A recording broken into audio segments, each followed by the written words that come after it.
इस वीडियो को लाइक करें, हमारे चैनल को सब्सक्राइब कर बेल आइकन जरूर प्रेस करें हमारी न्यू वीडियो सबसे पहले देखने के लिए। Hello friends, once again welcome back to my channel legalisation sir. So friend, जैसा कि हम एविडेंस एक्ट के लेक्चर को कवर कर रहे थे, जहां पे हमने सेक्शन 44 तक के प्रोविजंस हमने कवर कर लिए। यदि आप नहीं देखे हैं तुरंत आई बटन पर क्लिक करिए, वहां पे आपको इसकी प्लेलिस्ट मिल जाएगी एविडेंस एक्ट की, या फिर डिस्क्रिप्शन बॉक्स पे लिंक प्रोवाइड कर दूंगा।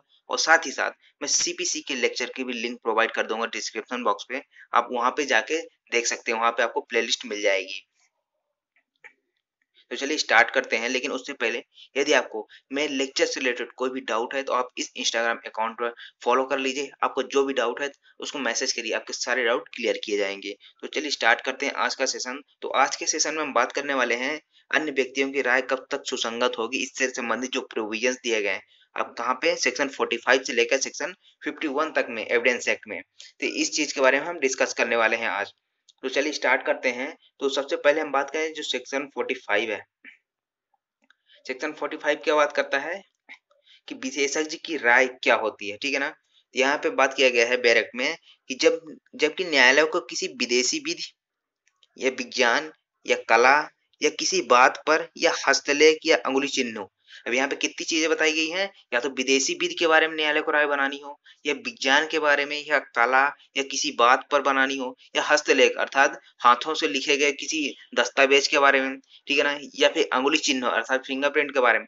यदि न्यायालय को कोई राय बनानी है तो वहां पर क्या होगा कि ऐसे विषय के प्रश्नों के विशेष कुशल व्यक्तियों की राय सुसंगत तथ्य है। अर्थात कोई ऐसा कुशल व्यक्ति है जिसको इतनी नॉलेज है, ठीक है ना, इन सब के बारे में, इन सब के बारे में, या फिर किसी इनमें से किसी एक के बारे में नॉलेज है, तो वहां पर क्या होगी, उसकी जो राय होगी उस व्यक्ति की, उसकी ओपिनियन होगी, वो क्या होगी, रिलेवेंट हो जाएगी इस सेक्शन में। ऐसे व्यक्ति क्या कहलाते हैं, विशेषज्ञ कहलाते हैं। अब यहाँ पे यह जरूरी नहीं कि जो विशेषज्ञ होते हैं उनके लिए यह जरूरी नहीं कि उनके पास कोई डिग्री होनी चाहिए, या फिर उनके पास कोई ऐसी उपाधि मिली होनी चाहिए कि हाँ ये विशेषज्ञ हैं। ऐसा कोई आवश्यकता नहीं है। यहाँ पे क्या है, उनको किसी भी ऐसे फैक्ट के बारे में या फिर किसी ऐसे तथ्य के बारे में क्या होनी चाहिए, नॉलेज होनी चाहिए, कुशलता होनी चाहिए, तभी वो क्या क्या कहलाएंगे, विशेषज्ञ कहलाएंगे। अब यहाँ पे मान लीजिए एक फोटोग्राफर है, ठीक है ना, तो इसको कई साल हो गए फोटो खींचते हुए, ठीक है ना, कई जगह जाता है फोटो खींचता है। तो यहाँ पे क्या हुआ कि यदि इसकी राय लेनी है न्यायालय को, तो यहाँ पे क्या होगी, इसकी जो राय है वो सुसंगत हो जाएगी।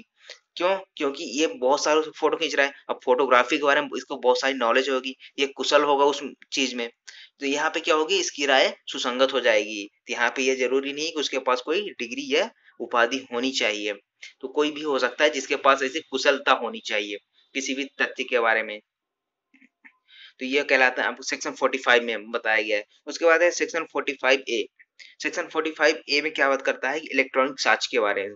अर्थात जो इलेक्ट्रॉनिक साक्ष्य के परीक्षक हैं उनका अभिमत अर्थात उनका राय कब सुसंगत है, जब किसी कार्यवाही में न्यायालय को संचारित सूचना या कंप्यूटर स्रोत में संरक्षित सूचना या अन्य इलेक्ट्रॉनिक या अंकीय रूप में विषय में अपनी राय बनानी हो, तो यहाँ पे इलेक्ट्रॉनिक साक्ष्य के परीक्षक की राय ली जाना एक सुसंगत तथ्य होगा। अब मान लीजिए कोई ऐसा इलेक्ट्रॉनिक माध्यम है, किसी कंप्यूटर के द्वारा कोई ऐसी सूचना प्रसारित की गई है, संचारित की गई है, या फिर उस कंप्यूटर में या फिर किसी मोबाइल फोन में क्या है कि उस सूचना को संरक्षित किया गया है, तो उससे रिलेटेड यदि कोई राय बनानी है न्यायालय को, तो वहां पे जो इलेक्ट्रॉनिक शास्त्र के परीक्षक होते हैं, जिनको ऐसी कुशलता होती है, उनको नॉलेज होता है इतना, ठीक है ना, इलेक्ट्रॉनिक जो माध्यम होते हैं उनके बारे में, तो वहां पे क्या है, जो उनका परीक्षक होता है जिसके बारे में नॉलेज है, तो उनकी जो राय ली जाती है तो क्या होगा, वो रिलेवेंट हो जाएगा, सेक्शन 45 ए में होगा। अब यहाँ पे कि जैसा कि सूचना प्रौद्योगिकी अधिनियम 2000 की धारा 79 का में निहित है, अर्थात यही चीज क्या बताया गया है, जो सूचना प्रौद्योगिकी अधिनियम है, आईटी एक्ट बनाया गया था, ठीक है ना, तो वहां पे क्या है कि उसकी धारा 79 ए 79 का में निहित किया गया है, यही चीज, यही प्रावधान वहां पर भी बताया गया है। आई होप आपको ये समझ में आ रहा होगा। तो इसके बाद है सेक्शन 46। सेक्शन 46 बात करता है आपका विशेषज्ञों की राय से संबंधित तथ्य। इसमें मैक्सिम एक था रेस इंटर एलियोस, ये काफी इंपॉर्टेंट है, ये काफी ज्ञान में पूछा जाता है, इसका नाम इंपॉर्टेंट है, इसको आप याद रखिए। तो यहाँ पे क्या बताया गया है कि कोई तथ्य जो विशेषज्ञों की रायों का समर्थन करते हैं सुसंगत होगा। अब यहाँ पे क्या है कि कोई विशेषज्ञ है, ठीक है ना, कोई राय दे रहा है किसी मामले में न्यायालय में, तो वहां पे क्या है कि यदि उसकी राय का कुछ कोई ऐसा तथ्य है, कोई ऐसा कथन है जो उसकी राय का क्या कर रहे हैं, समर्थन कर रहे हैं, उनके फेवर में बात कर रहे हैं, तो वो चीज क्या हो जाएगी, रेलेवेंट हो जाएगी, सुसंगत हो जाएगी under section 46 of evidence act. For example कि मान लीजिए कि एक विशेषज्ञ है, ठीक है ना, कोई राय दे रहा है। अब जिस चीज के बारे में राय दे रहा है, तो वहां पे क्या हुआ कि एक बुक थी, उसमें कुछ ऐसा कथन लिखा हुआ था जो इसकी राय का क्या कर रहे हैं, समर्थन कर रहे हैं कि हाँ ये जो विशेषज्ञ बोल रहा है वो क्या है, सही है। यहाँ पे क्या हो जाएगा, जो विशेषज्ञ की राय है उससे कुछ समर्थन करते हैं कोई तथ्य, तो क्या हो जाएंगे, सुसंगत हो जाएंगे। उसके बाद है सेक्शन 47। सेक्शन 47 क्या बात करता है, हस्तलेख के बारे में राय कब सुसंगत है। जबकि न्यायालय को राय बनानी हो कि कोई दस्तावेज किस व्यक्ति ने लिखी है या हस्ताक्षरित की थी, तब परिचित किसी व्यक्ति की राय कि वह उस व्यक्ति द्वारा लिखी या हस्ताक्षरित की गई थी या नहीं, सुसंगत तथ्य है। मान लीजिए कोई डॉक्यूमेंट है, ठीक है ना, ये कोई डॉक्यूमेंट हो गया। अब ये एक व्यक्ति हो गया, तब इसके द्वारा ये डॉक्यूमेंट लिखा गया है या नहीं लिखा गया है, इसके बारे में क्या करना है, न्यायालय को एक राय बनानी है कि ये जो डॉक्यूमेंट है क्या इसके द्वारा लिखा गया है या नहीं। अब यह क्या हुआ कि इससे परिचित एक व्यक्ति था, ठीक है ना, तो एक इसने क्या किया कि हाँ इसी व्यक्ति के द्वारा क्या किया गया है, ये लिखा गया है, तो ये क्या कहलाएगा, ये सुसंगत कहलाएगा अंडर सेक्शन 47 में। अब यहाँ पे क्या है कि परिचित व्यक्ति कौन होगा। अब यहाँ पे तो बता दिया गया कि हाँ परिचित व्यक्ति, अब परिचित व्यक्ति होता कौन है यहाँ पे इस सेक्शन के लिए, तो यहाँ पे बताया गया कोई व्यक्ति, ठीक है ना, स्पष्टीकरण यहाँ पे दिया गया है, कोई व्यक्ति परिचित तभी कहा जाएगा जब उसने उस व्यक्ति को लिखते हुए देखा हो, या जबकि स्वयं उसने उसके द्वारा किसी लिखित दस्तावेज प्राप्त किया हो, कार्रवाई मामूली अनुक्रम में उस व्यक्ति द्वारा लिखी जाती। मान लीजिए ये जो परिचित व्यक्ति था, ठीक है ना, इस व्यक्ति का, अब ये क्या कर रहा है कि हाँ इसी ने लिखा है, या फिर बोल रहा है कि इसने नहीं लिखा है, तब यहाँ पे क्या हो, जो परिचित व्यक्ति वह कहलाएगा जब उसने क्या किया हो कि इस व्यक्ति को लिखते हुए देखा हो, या फिर मामूली जो कारोबार होता है उसके अनुक्रम में एक दूसरे को क्या किया हो, कभी पत्र दिया हो या फिर ऐसा कुछ हुआ हो दस्तावेज से संबंधित कोई कार्य, यहाँ पे क्या हुआ कि ये परिचित कहलाएगा। या फिर जबकि स्वयं किसी लिखित दस्तावेज को क्या किया है इसने, अभी प्राप्त किया था उस व्यक्ति से, तो ये क्या कहलाएगा, ये परिचित कहलाता है। कुल मिला के यहाँ पे बात ये है, उसको या तो देखा हुआ होना चाहिए लिखते हुए, या फिर उसने कोई ऐसा पत्र अभी प्राप्त किया हो, ऐसे दस्तावेज लिखित, तो यहाँ पे हो गया आपका परिचित। उसके बाद है सेक्शन 47A। सेक्शन 47A की बात करता है इलेक्ट्रॉनिक हस्ताक्षर के बारे में राय कब सुसंगत है, अर्थात जो डिजिटल सिग्नेचर किए जाते हैं, इलेक्ट्रॉनिक हस्ताक्षर किए जाते हैं, उसके बारे में राय कब सुसंगत है। जब किसी इलेक्ट्रॉनिक हस्ताक्षर के बारे में न्यायालय को क्या करनी है, राय बनानी है, कोई ओपिनियन बनाना है, तो उस प्रमाणकर्ता प्राधिकारी की राय जिसने इलेक्ट्रॉनिक हस्ताक्षर प्रमाण पत्र जारी किया था।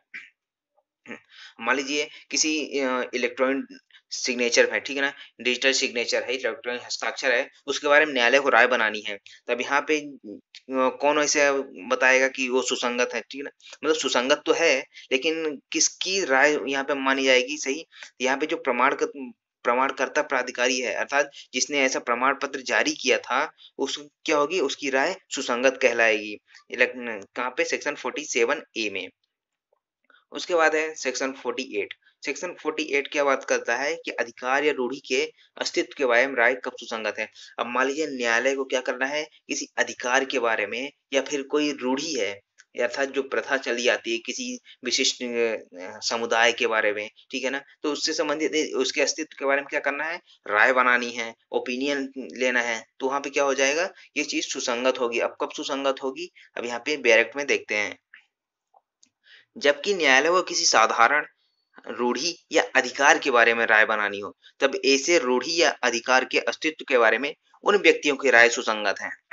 किन व्यक्तियों की, जो यदि उसका अस्तित्व होता तो संभाव्यतः जानते होते, अर्थात कोई व्यक्ति है, ठीक है ना, यदि उसका किसी अधिकार रूढ़ी का अस्तित्व रहा होगा तो क्या होगा, उस व्यक्ति को पता होगा। नॉर्मल सी बात है कि उसके टाइम पे अगर कोई रूढ़ी ऐसी प्रथा चली आ रही होगी, उसको नॉर्मल सी बात है कि उसको पता होगा, ठीक है ना, तो उस व्यक्ति की जो राय होगी वो क्या होगी, सुसंगत होगी। अब यहाँ पे एग्जाम्पल है कि किसी विशिष्ट गांव के निवासियों का, ठीक है ना, कोई गांव है, उनके निवासियों का क्या हुआ, कोई गांव है, ठीक है ना, उनके जो निवासी हैं वो किसी कूप अर्थात जो नल होते हैं वहां से पानी भरते थे, ठीक है ना, उनका अधिकार था।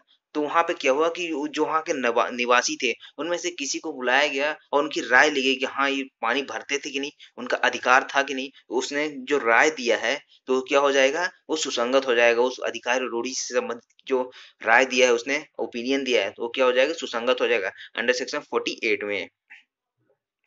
उसके बाद है सेक्शन 49। सेक्शन 49 बात करता है आपको प्रथाओं, सिद्धांतों आदि के बारे में राय कब सुसंगत होगी।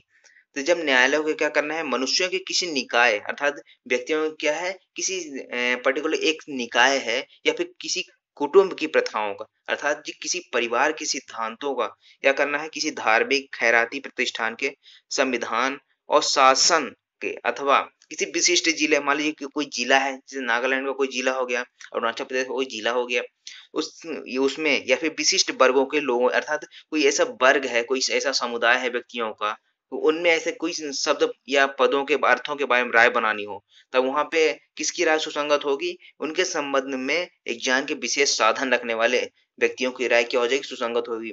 अर्थात किसी कुटुंब के प्रथाओं के बारे में या फिर किसी समुदाय के बारे में कोई ऐसा ऐसे पद या शब्दों के बारे में कोई राय बनानी हो, तो वहां पे किसकी राय ली जाएगी, कि ऐसे किसी व्यक्ति की जिसके पास विज्ञान के विशेष साधन रखने की वो होने चाहिए, क्या कहते हैं, उनके पास विशेष ज्ञान होना चाहिए उस चीज के बारे में, उस प्रथा या सिद्धांत के बारे में, तभी उसकी राय क्या हो जाएगी, सुसंगत हो जाएगी। तो यहाँ पे उसके बाद है सेक्शन 50। सेक्शन 50 क्या बात करता है, नातेदारी के बारे में राय कब सुसंगत है। अब नातेदारी अर्थात रिलेशन के बारे में अगर किसी न्यायालय को राय बनानी है, ओपिनियन लेना है कि हाँ किसी व्यक्ति का किसी से संबंध था या नहीं था उसके बारे में, ठीक है ना। तो जब किसी व्यक्ति के किसी अन्य व्यक्ति के साथ, ठीक है ना, अन्य के साथ क्या है, नातेदारी के बारे में क्या करना है, राय बनानी है कि उसका किसी अन्य व्यक्ति के साथ रिलेशन कैसा था, रिलेशन था या नहीं था, इसके बारे में। तब ऐसी नातेदारी के अस्तित्व के बारे में किसी व्यक्ति के आचरण द्वारा अभिव्यक्त राय अर्थात कोई ऐसा आचरण किया गया हो कि हाँ उसके उसके साथ क्या है, रिलेशन है, या फिर जिसके पास कुटुंब के सदस्य के रूप में अन्यथा उस विषय के संबंध में ज्ञान के विशेष साधन है, सुसंगत तथ्य है। अर्थात कोई ऐसा व्यक्ति है जिसके पास ऐसा ज्ञान के विशेष साधन है कि हाँ उसने ऐसा बताया कि किसी व्यक्ति का किसी दूसरे व्यक्ति से क्या है, रिलेशन है, कुछ उसका पति है, पत्नी है, भाई है, ठीक है ना, इसके बारे में। तो यहाँ पे क्या हो जाएगी, वो चीज सुसंगत हो जाएगी उन नातेदारी के बारे में। तो यहाँ पे कुछ अपवाद बताए गए हैं कि निम्न में से ऐसी राय सुसंगत नहीं होगा। तो कहाँ पर सुसंगत नहीं होगा, विवाह विच्छेद अधिनियम 1869 के अधीन यदि कोई कार्यवाही की गई हो तो वहां पे क्या है कि ये चीज सुसंगत नहीं होगी। उसके बाद है भारतीय दंड संहिता की धारा 494, 495, 497 और 498 के अधीन यदि कोई ट्रायल किया जाता है, कोई अभियोजन किया जाता है, ठीक है ना, इन सेक्शन के थ्रू, तो यहाँ पे क्या होगा कि ये चीज अप्लाई नहीं होगी, वहां पे रिलेवेंट नहीं मानी जाएगी। यहाँ पे एक एग्जाम्पल समझते हैं कि प्रश्न यह है कि क्या का खा का धर्मज संतान है, ठीक है ना। अब यहाँ पे प्रश्न क्या है कि जो का है वो खा का क्या है, धर्मज संतान है या नहीं है। तो यह तथ्य कि कुटुंब के सदस्यों द्वारा का से सदा उस रूप में बर्ताव किया गया था, अर्थात का जो है इस कैसे बर्ताव किया गया था खा के द्वारा इसको, कि यह उसका पुत्र है, धर्म संतान है, तो यहाँ पे क्या हो जाएगा, ये चीज रिलेवेंट मानी जाएगी सेक्शन 50 में। उसके बाद है सेक्शन 51, राय के आधार कब सुसंगत है। अर्थात जो राय दी जाती है, जो ओपिनियन दिया जाता है, उसका जो बेस है, ठीक है ना, उसका आधार है, वो कब सुसंगत होगा, जबकि भी किसी जीवित व्यक्ति की राय सुसंगत है, अर्थात किसी ऐसे व्यक्ति की राय ली जा रही जो क्या है, वो जीवित है, तो अतः वे आधार भी जिन पर आधारित है, वो जिन पर आधारित क्या कर रहा है, वो राय दे रहा है, वो चीज क्या हो जाएगी, रिलेवेंट हो जाएगी। अब यहाँ पे क्या है कि कोई विशेषज्ञ अपनी राय बनाने के प्रयोजनार्थ किए गए प्रयोगों का विवरण दे सकता है। अब यहाँ पे क्या है कि कोई विशेषज्ञ है, ठीक है ना, कोई राय दे रहा है किसी भी फैक्ट के बारे में और उसने उस चीज के बारे में कोई ऐसा प्रयोग किया है, ठीक है ना, कोई तो उसके बारे में क्या कर रहा है यहाँ पे विवरण दे रहा है, तो ये चीज क्या हो जाएगी, रिलेवेंट मानी जाएगी। यानी कि जो उसने बताया, जो राय दिया, उसके बारे में जो भी प्रयोग किया है उसने, वो क्या हो जाएगा, उसका आधार हो जाएगा, और उसका आधार क्या क्या होगा यहाँ पे, सुसंगत होगा। तो आई होप आपको ये समझ में आया होगा। तो उसके बाद हम आगे देखेंगे सेक्शन 52 से आगे, ठीक है ना। तो आई होप आपको ये समझ में आया होगा। यदि आपको अच्छा लगा है तो लाइक करें, शेयर करें और सब्सक्राइब करके बेल आइकन को प्रेस कर लें। Thank you so much for watching legalisation sir.